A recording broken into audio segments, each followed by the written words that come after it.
What is going on, ladies and gentlemen of YouTube? Kings TV area is coming at you guys for an exciting episode, guys.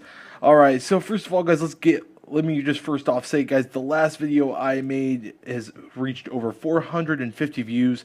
Thank you guys so much for just the continued support and the love that you guys continually show me. Thank you guys so much for the supporting words and everything else.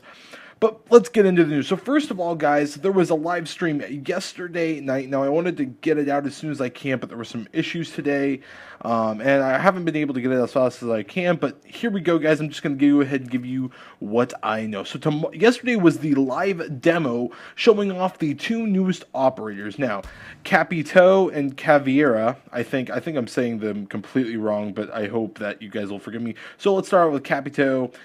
He is a dude with a crossbow. Now, in case you guys don't know, he shoots, it burns the oxygen around. It's very much like a smoke looking thing. And this was interesting to me because they said he was going to have mini smoke bombs too. And I guess there are two different types of ammo that he can have. He can either have smoke ammo or he can have these incendiary oxygen arrows.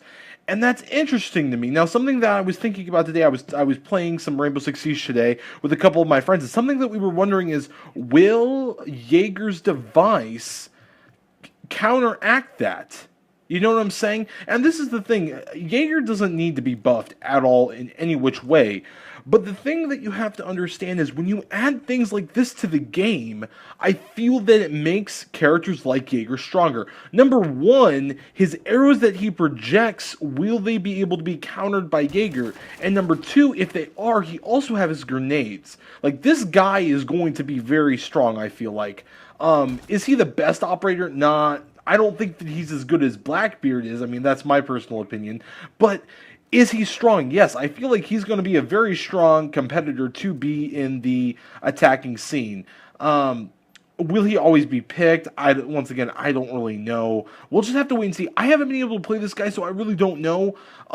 We looked at both of his guns, and they seem to be pretty good. I think a lot of people are excited to have another light machine gun in the game, since we only really have two. I mean, IQ has a light machine gun, and so does Fuse. And those are great. I mean, that's awesome and all, but those are the only two. And I think that it's marvelous that we're getting more grenades. I mean, people have been wanting another operator with grenades, and they finally delivered. And this guy, definitely like the strongest guy they could have given it to, with already projectiles.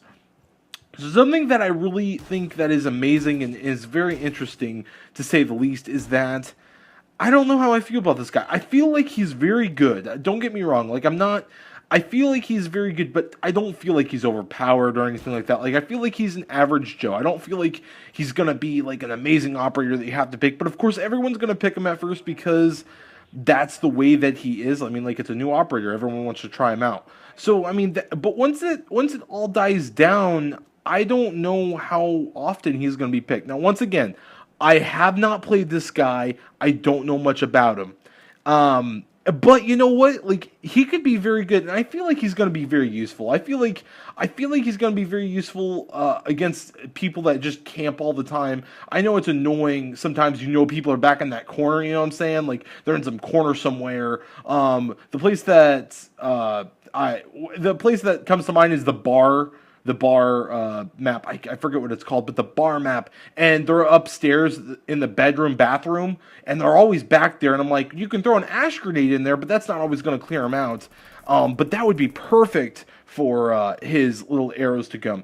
A lot of people are very concerned, though, about the smoke grenades and the incendiary. Like, how is that going to work? And this is what I say about that. The incendiary grenades or the incendiary arrows are very good and stuff, but the smoke, here's at least for me, this is what I think about it. You've got these smoke grenades that you shoot, and then they're like, oh, it's just smoke. I know it's just smoke, so it's not going to hurt me. But then you shoot the incendiary arrow in there, and then it starts burning them, and they're like, what the heck's going on? Like, I thought this was just smoke. I mean, eventually they'll get the idea, but, they sit in smoke, they're not going to do anything because it's not killing them. But then you shoot that arrow in there, and then it changes, and then it starts hurting them, and then they're like, whoa, what the freak's going on, So I think that the smoke with the normal is going to be a very good combination to use together.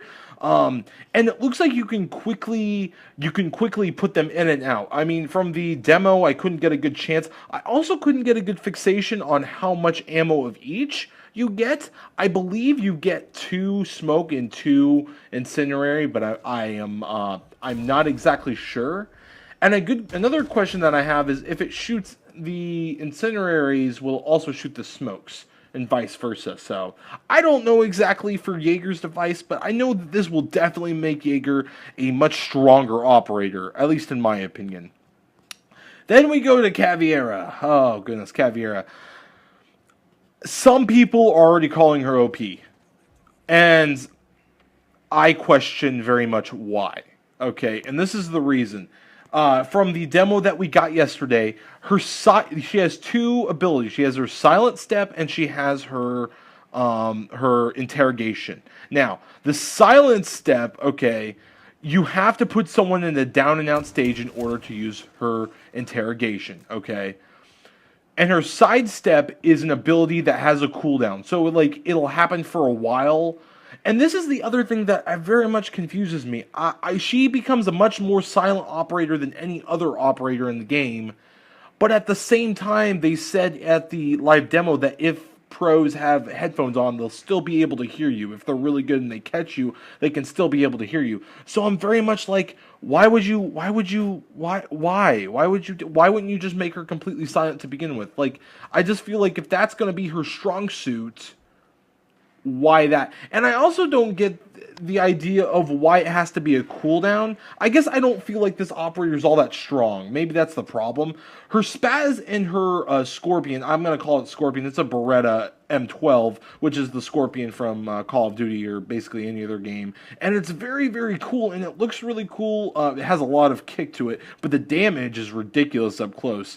And like, I don't know. I feel very iffy about her. I don't know how to take her, I guess. I'm very confused. I'm very conflicted. I'm kind of like, I don't know if I like her or I don't like her.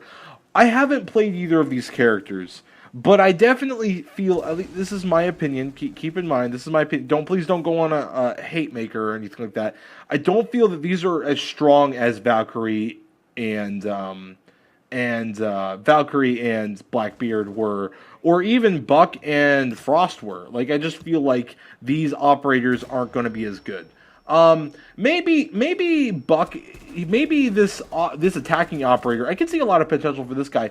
Another thing about Caveira that really has me concerned is it seems like it's going to take a lot to get someone to get in the down and out stage.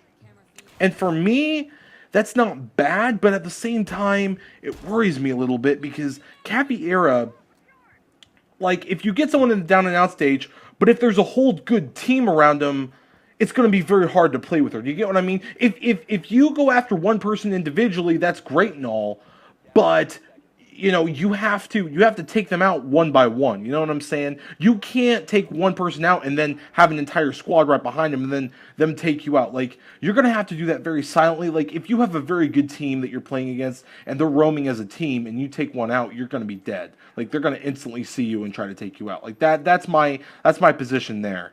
I also, you know, the interrogation is pretty cool. When you actually get someone in the down and out stage, it shows you, when you interrogate, you can see the entire enemy team. You see their names. You don't see an outline of them or anything like that, so it's not super OP. And I think it lasts like 5-7 seconds or something like that. So you can go after people. And so, like, this isn't OP. I feel like this is fine. Like, if you get someone in the down and out stage and you interrogate them, you deserve that. But thank you guys so much for watching. I know that this is a lot, and this was a lot of information. If you guys like what you saw here, hit that like button, please, guys. It really means a lot. If you want to continue watching, leave a comment down below. Let me know if you guys think I'm stupid, or what you guys think about these new operators. Are you excited, or what's going on? And I'll catch you guys in the next episode. Bye-bye, guys.